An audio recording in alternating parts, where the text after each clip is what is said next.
وہ صورتیں نہ جانے کس دیس بستیاں ہیں، اب جن کے دیکھنے کو آنکھیں ترسیاں ہیں۔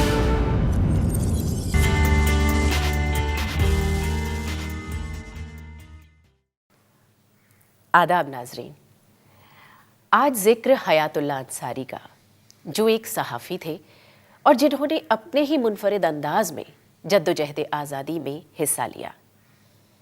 آپ اخبار ہندوستان کے مدیر تھے اور جب 1942 میں اخباروں پر انگریز حکومت نے پابندی لگائی تو آپ کا اخبار بھی بند ہو گیا۔ ایسے میں جدوجہد آزادی میں حصہ لینے کے لیے آپ نے ایک انوکھا طریقہ نکالا۔ آپ ایک بلیٹن تیار کرتے تھے جس میں انگریزوں کے ظلموں کی داستان بیان کی جاتی تھی، اور پھر اس بلیٹن کو وہ اپنے اسکوٹر کی ڈگی میں رکھتے تھے، اور پھر اس اسکوٹر کے ساتھ وہ ممبئی میں مختلف مقامات پر جاتے تھے اور اس کو بجایا کرتے تھے۔ اس کارکردگی میں آپ کے ساتھ مشہور فلم ڈائریکٹر چیتن آنند بھی ہوا کرتے تھے، اور اس طرح سے ان دونوں نے مل کر اپنے اسکوٹر کو ایک چھوٹا سا ریڈیو اسٹیشن بنا دیا تھا۔ یہ ریڈیو بلیٹن بامبے میں 1942 سے آزادی حاصل ہونے سے کچھ پہلے تک چوری چھپے نشر کیا جاتا رہا، لیکن پولیس آپ کو اور آپ کے ساتھیوں کو گرفتار کرنے کی بھرپور کوششوں کے باوجود ناکام رہی۔ آج ہم بات کریں گے مشہور صحافی، افسانہ اور ناول نگار، ماہر تعلیم اور مجاہد آزادی جناب حیات اللہ انصاری کی۔ آپ وہ کانگریسی رہنما ہیں جنہوں نے ثابت کیا کہ ایک ہی شخصیت بیک وقت گوناگوں صفات کی مالک کیسے ہو سکتی ہے۔ حیات اللہ انصاری نے ہندوستان اور قومی آواز میں اپنے اداریوں اور مضامین کے توسط سے ملک کے مسلمانوں میں جنگ آزادی کی جوت کو نہ صرف جلایا بلکہ اس تحریک میں مسلمانوں کو کود پڑنے کی تلقین کی۔ یہ اخبار جب نکلا اس وقت مسلم لیگ کی تحریک، جو بعد میں تقسیم وطن کی تحریک بن گئی تھی، نئی کروٹ لے رہی تھی۔ یہ اخبار اس تحریک کی سرگرم مخالفت کر رہا تھا۔ آپ ہندوستان اور قومی آواز کے علاوہ کانگریسی ہفتہ روزہ سب ساتھ کے ساتھ بھی منسلک رہے۔ آپ کے مضمون اور اداریوں کے بنیادی مدعے جمہوریت، سیکولرزم اور سوشلزم کے گرد طواف کرتے تھے۔ آپ نے لکھا، علی گڑھ میں میرا رجحان کمیونزم کی طرف ہو گیا تھا، اور کبھی کبھی ایسا بھی لگتا کہ میں نے اس کے حق میں فیصلہ کر لیا ہے۔ 15 سال کی کشمکش کے بعد کمیونزم کے اثرات سے نکل سکا۔ آپ نے اپنے اداریوں اور مضمون میں افسانے کی زبان استعمال کی۔ 1922 میں حیات اللہ انصاری کا داخلہ علی گڑھ مسلم یونیورسٹی میں ہوا۔ اس زمانے میں اس یونیورسٹی میں طلباء کو سیاست سے دور رکھنے کی پوری کوشش کی جاتی تھی۔ اس کے باوجود تحریک آزادی گرم ہوا کی طرح متفکر ذہنوں کو اپنی چپیٹ میں لے رہی تھی۔ ایسے میں جناب حیات اللہ انصاری اس کے اثر سے کیسے بچ سکتے تھے؟ آپ نے باقاعدہ کانگریس پارٹی میں شمولیت اختیار کر لی، اور جب پنڈت جواہر لال نہرو علی گڑھ آئے تو جن طالب علم لیڈروں نے ان کے استقبال میں بڑھ چڑھ کر حصہ لیا، ان میں حیات اللہ انصاری کا نام سر فہرست تھا۔ دراصل پنڈت نہرو کو پہلی بار علی گڑھ لا کر تقریر کروانے والے حیات اللہ انصاری ہی تھے۔ پنڈت جواہر لال نہرو سے اپنی قربت کا ذکر کرتے ہوئے حیات اللہ انصاری لکھتے ہیں، قدیم دور میں فرنگی محل مذہبی تحریکوں کا مرکز رہا تھا۔ کچھ ہی دنوں کے بعد وہاں سیاست کا دور بھی آ گیا، اور وہ لائے جواہر لال جی۔ جب تحریک آزادی نے زور پکڑا اور بھارت چھوڑو تحریک پورے ملک میں پھیل گئی تو برٹش حکومت نے اور بھی سخت رویہ اپنایا، جس کے نتیجے میں کانگریس کے تقریباً تمام بڑے رہنماؤں کو گرفتار کر لیا گیا، اور اس تحریک کی حمایت کرنے والے اخبارات بھی بند کر دیے گئے۔ حیات اللہ انصاری کی باغیانہ تحریروں اور اداریوں کے سبب हिंदुस्तान भी बंद कर दिया गया। इसके बाद आपने इशरत अली सिद्दीकी, मोहम्मद हसन क़िदवाई और अब्दुल मुजीब सहालवी के साथ मिलकर बारादरी कैसरबाग लखनऊ से एक और हुर्रियत पसंद अखबार निकालने की स्कीम बनाना शुरू की। लेकिन अंग्रेज हुकूमत को इस स्कीम की भनक लग गई और हयातुल्लाह अंसारी और उनके साथियों को एक दूसरे से अलग करने की गरज से वो जगह खाली करा ली गई जहां से आप और आपके साथी अखबार निकालने की सोच रहे थे। जल्द ही महात्मा गांधी की शख्सियत से मुतासिर एक साहिबा उम्मतुल इस्लाम ने हयातुल्लाह अंसारी को अखबार निकालने के लिए बम्बई बुलाया। उम्मतुल इस्लाम की दावत पर मुंबई पहुंचने से जहां आपका महात्मा गांधी के उसूलों से करीबी राब्ता पैदा हुआ, वहीं आपका तारुफ फिल्मी दुनिया से भी हुआ। आपको फिल्में अवाम तक पैगाम पहुंचाने का जबरदस्त जरिया लगी और इसीलिए आपने कम्युनिज्म और सोशलिज्म का पैगाम दूर दूर तक फैलाने के लिए 1946 में फिल्म नीचा नगर लिखी, जिसे रशीद अनवर ने प्रोड्यूस किया और चेतन आनंद ने डायरेक्ट। इस फिल्म ने खुलकर अमीरों के हाथों गरीबों के इस्तेहसाल की दास्तान बयान की। माली एतबार से ये फिल्म कामयाब नहीं हुई, लेकिन 8 फिल्मों में इसका शुमार आज भी किया जाता है। ये हिंदुस्तान की पहली फिल्म थी जिसने फ्रांस से एक बैनुल अक़वामी अवार्ड, कान्स फिल्म अवार्ड हासिल किया। वो मुसलमानों के अलग सियासी जमात बनाने के बिल्कुल खिलाफ थे। सियासत में मजहब के बेजा इस्तेमाल को देखकर वो उन मजहबी रहनुमाओं को जो कांग्रेस की तहरीक से इत्तेफाक नहीं रखते थे या फिर कांग्रेस से अलग रहते थे, उन्हें शिद्दत पसंदाना शक की नज़र से देखने लगे थे। हयातुल्लाह अंसारी किसी भी किस्म की फ़िरका परस्ती के मुखालिफ थे। 1942 में गांधी जी की क़यादत में भारत छोड़ो तहरीक अपने उरूज पर थी। ऐसे में आपके अखबार हिंदुस्तान पर पाबंदी लगा दी गई। 1945 में जब तहरीक आज़ादी अपने फैसला कुन मोड़ पर पहुंची तो तहरीक जंगे आज़ादी फैसला कुन मोड़ पर पहुंच चुकी है। ऐसे वक्त में इस तहरीक में मुसलमानों की शिरकत को यकीनी बनाना ज़रूरी है। मैंने रफ़ी अहमद क़िदवाई से कहा है कि हफ्त रोज़ा हिंदुस्तान को उर्दू रोज़नामे के तौर पर निकालने का बंदोबस्त करें। पंडित जी, क्योंकि हिंदी रोजनामा हिंदुस्तान दिल्ली से शाया हो रहा है, ऐसे में ये मुनासिब नहीं है कि मुल्क में हिंदी हिंदुस्तान और उर्दू हिंदुस्तान की शनाख्त बने। बात तो मुनासिब है, तो फिर उर्दू रोज़नामे का कोई नाम तजवीज़ कीजिए।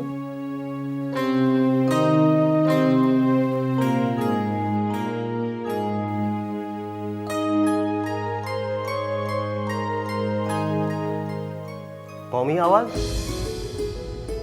आपके अंग्रेजी रोजनामे नेशनल हेरल्ड का उर्दू में तर्जुमा है। तो फिर कौमी आवाज का पहला शुमारा किस दिन से निकल रहा है?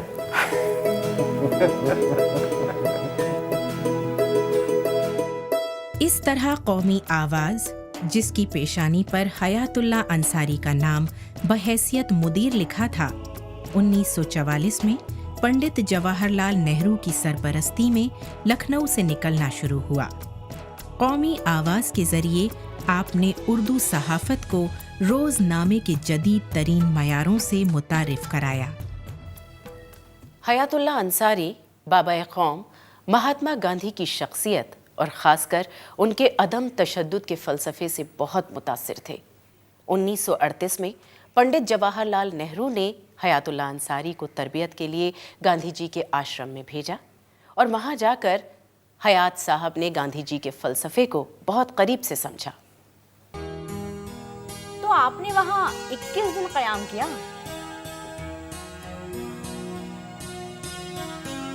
बेगम, आप क्या सोचती हैं? अगर आश्रम का माहौल नासाजगार होता तो क्या मैं एक भी दिन रह पाता? हाँ, ये तो है। बेगम, मुझे सबसे पहली चीज जिसने बहुत मुतासिर किया, आश्रम में हर मजहब का मानने वाला आता है, और यही नहीं, हर मजहब के मुताबिक उसे इबादत का हक हासिल है और हर किस्म की सहूलियात मुहैया कराई जाती हैं। अरे वाह, आपकी बातें सुनकर तो मेरा भी जी चाह रहा है कि मैं वहां जाऊं। जरूर जरूर जाएंगे। दूसरी बार जब हयातुल्ला अंसारी वारधा आश्रम गए तो आपकी अहलिया बेगम सुल्ताना हयात भी आपके साथ थीं। इस बार आपने वहाँ 21 दिन क़याम किया। आपका कलम बुनियादी तौर पर सियासी रंग समेटे हुए था, इसलिए आपकी कहानियों और नॉवेलों में भी इस रंग की भरपूर बौछार मिलती है। 2500 सफ़ात और 5 जिल्दों पर मुश्तमिल आपका तवील नॉवेल लहू के फूल उर्दू का पहला सहाफ़ती नॉवेल है। इस नॉवेल में आपने बड़ी कामयाबी के साथ हिंदुस्तान की रंगारंग तहज़ीब और तारीख़ को समोया है। इस नॉवेल की कहानी 1911 के आखिर में शहंशाह जॉर्ज पंजुम की ताजपोशी के साथ शुरू होती है और 30 जनवरी 1948 को गांधी जी के कत्ल के साथ ख़त्म होती है। नॉवेल में जहाँ जहाँ गांधी जी का जिक्र आया है, हयातुल्ला अंसारी ने उन्हें शहीद के लक़ब से नवाजा है। हिंदुस्तानी किस तरह से मुत्तहिद हुए, अलग हुए, उलझे और एक दूसरे से गुथे। महात्मा गांधी को बाबाए कौम का दर्जा किसने दिया? आज तारीख़ का अहम दस्तावेज़ ये ज़ख़ीम नॉवेल उस वक्त के हालात हाज़रा का आँखों देखा हाल क़ारीन के सामने पेश करता है। क़ारीन को अंग्रेज़ हुकूमत में रूनुमा होने वाली हर छोटी बड़ी तब्दीली से आशना कराता है और मुल्क और मुआशरे के हालात के तय क़ारीन की सोच का रुख मोड़ता है। खानवादा-ए उलमा-ए फ़िरंगी महल दुनिया का वो तन्हा ख़ानदान है जिसमें कम अज़ कम 1000 साल से न सिर्फ पढ़े लिखे बल्कि नाबेग़े रोज़गार उलमा पैदा होते रहे हैं। हयातुल्ला अंसारी ने अपनी सवाने उम्री में दर्ज किया है, मुग़ल शहंशाह अकबर का एक ख़त दस्तयाब हुआ है जो उसने मेरे ख़ानदान के बुज़ुर्ग को अपनी तख्त नशीनी के 4 साल बाद लिखा था। इस बात से अंदाज़ा होता है कि आपका ख़ानदान मजहबी उलूम का गहवारा था। आपकी पैदाइश इस ख़ानदान में 1 मई 1901 को मोहल्ला फ़िरंगी महल लखनऊ में हुई। आपकी वालदा सायरा बानो मोहान के एक ज़मींदार ख़ानदान से ताल्लुक़ रखती थीं। मेरी वालिदा की किताबों में अल्फाज के पर्चे, खातून के पर्चे, अवध पंच के चंद नंबर महफूज थे। आप 4 साल के थे कि आपके सर से वालिद का साया उठ गया था। आपके वालिद मौलवी वहीदुल्ला अंसारी राजा साहब गोंडा के यहाँ मौलवी थे, लिहाजा आपके वालिद मुलाजमत के सिलसिले में शहर से बाहर रहते थे। इस वजह से आपकी परवरिश आपके दादा ने की। आपने इब्तिदाई तालीम फ़िरंगी महल की मशहूर दर्सगाह मदरसा-ए इंतज़ामिया से हासिल की। यहाँ से सनद हासिल की, साथ ही जुबली कॉलेज लखनऊ से इंटरमीडिएट और हाई स्कूल किया, फिर लखनऊ यूनिवर्सिटी से फ़ाज़िल की डिग्री हासिल की। आपकी उर्दू की बाकायदा तालीम नहीं हुई थी। उर्दू लिखना पढ़ना आपने अपनी नानी से सीखा।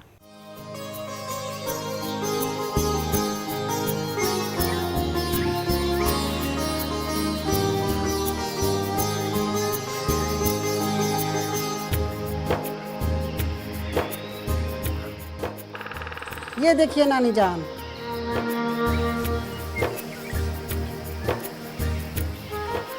वैसे तो ठीक है, पर लिखाई और सुधारी जा सकती है। कोशिश करता हूँ। नानी जान, आपने लिखाई पढ़ाई किससे सीखी? घर में अपनी नानी से और मेरी अम्मी ने? अपनी नानी के घर से। आपका बचपन इक्तिसादी बहरानी में गुजरा। 8 साल की उम्र में जब आपके सर से दादा का साया भी उठ गया تو حالات اور بھی زیادہ ابتر ہو گئے۔ ایسے میں آپ بچوں کو قرآن اور اردو پڑھا کر کاروباری زندگی کو آگے بڑھانے لگے۔ شلجم،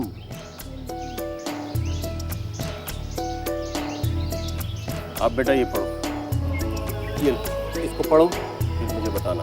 ابھی پہلے دیکھ لو، لکھ لیا شلجم؟ آپ یہ پڑھو۔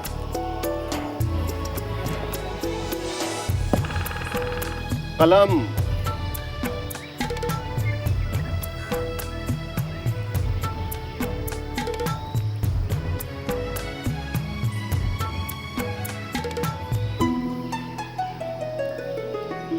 دوات،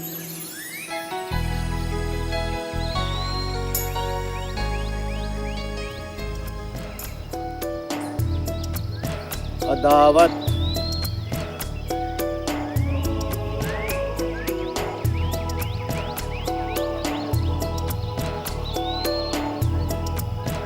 ستم،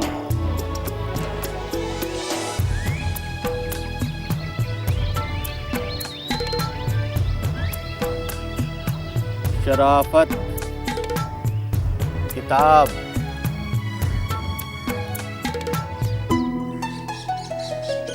قلم،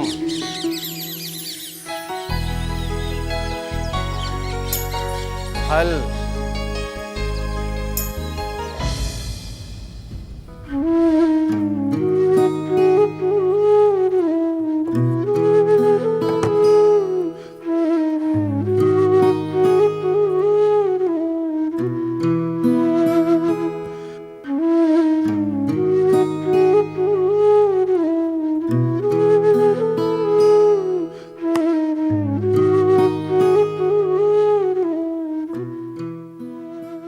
اچھا خاصا عرصہ گزر گیا بچوں کو پڑھاتے پڑھاتے، لیکن ابھی تک اتنی بچت نہیں ہو پائی کہ میں مسلم اورینٹل کالج علی گڑھ سے BA کر لیتا۔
تو جب آپ علی گڑھ سے مزید تعلیم حاصل کر کے واپس آئیں گے تو اپنا یہ مکان واپس لے لیں گے، یہی کہا نا آپ نے؟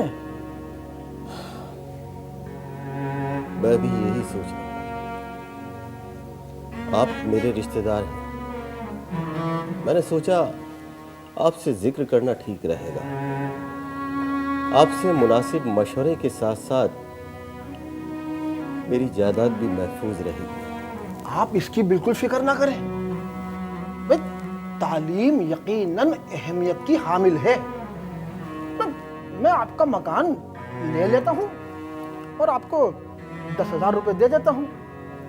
جب آپ یہ 10,000 روپے مجھے واپس دیں گے تو میں یہ مکان آپ کو واپس دے دوں گا۔ مناسب رہے گا۔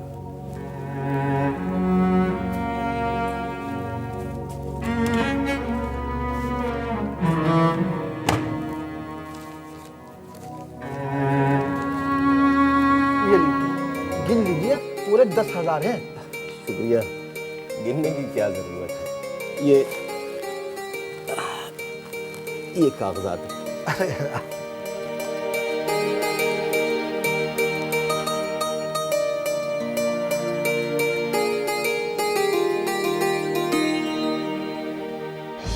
आप जब बीए करने के बाद अलीगढ़ से वापस आए और 10,000 रुपए इकट्ठा करके अपने रिश्तेदार के पास हवेली छुड़वाने के लिए गए तो रिश्तेदार हवेली वापस करने के अपने वादे से बिल्कुल ही मुकर गया। इस तरह के और भी बहुत से तजुर्बात हयातुल्लाह अंसारी को हुए।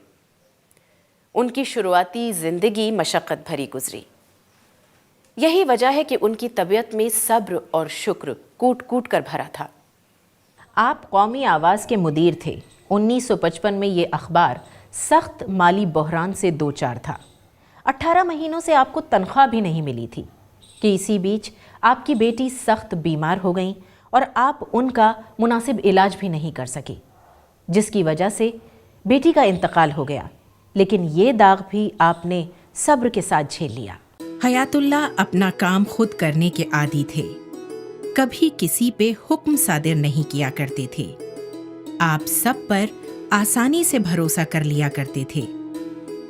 हॉकी खेलने और तैराकी के अलावा आपको कुछ अनोखे शौक भी थे। रस्सों के जरिए छोटे मोटे टीलों पर चढ़ना और सांप पालना। उनके मकान के ड्राइंग रूम में सांपों को रेंगते देखा जा सकता था। आप तालीम आमा के बहुत बड़े पैरोकार थे। कलमी मसरूफियात के बावजूद आपने लोगों को ख्वांदा बनाने और उनमें तालीम आम करने का बीड़ा उठाया। इस गरज से आपने लखनऊ में तालीम घर नाम से एक इदारा कायम किया। आपने तालीम बालिगां पर भी जोर दिया। पुख्ता उम्र के लोगों को उर्दू हिंदी सिखाने की गरज से उर्दू कायदा लाला तालाला और हिंदी कायदा 10 दिन में लिखा तैयार किया। जब मैं वहां टहलने गया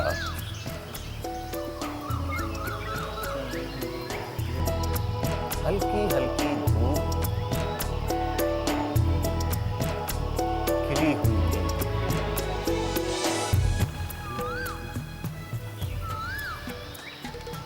क्या बात?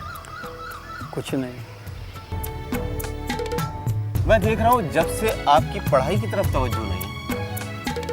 मैं अभी इस उम्र में क्या लिखाई पढ़ाई करें, मुझे तो ये आदमी यहाँ लेकर आया है।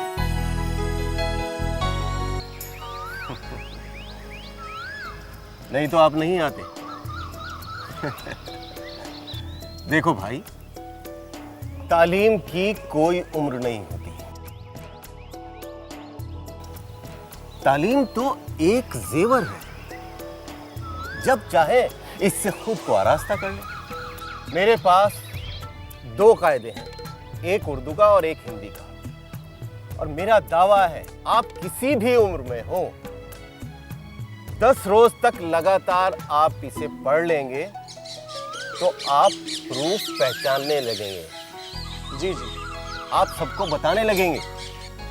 ये लीजिए, इसे पढ़िए, आपको परेशानी नहीं होगी। ठीक है? हाँ, तो क्या लिखा आपने? बाग में टहलने गया, इतनी देर में रानी साहिबा वहां तशरीफ ले आई।